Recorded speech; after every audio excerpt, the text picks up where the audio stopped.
In the name of the Father, and of the Son, and of the Holy Spirit. Amen. Repeat after teacher. Dear Jesus, thank you for this day. Thank you for always helping us. We pray, especially for all the people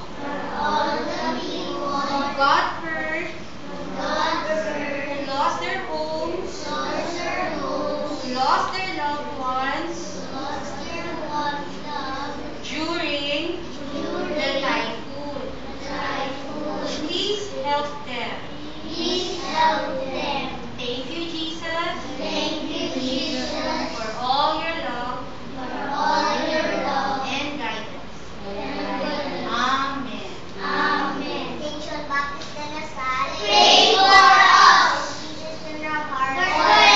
In the name of the Father, and of the Son, and of the Holy Spirit. Amen. Do you remember the song that you just learned? Okay, what's that song? Wait, where are the words?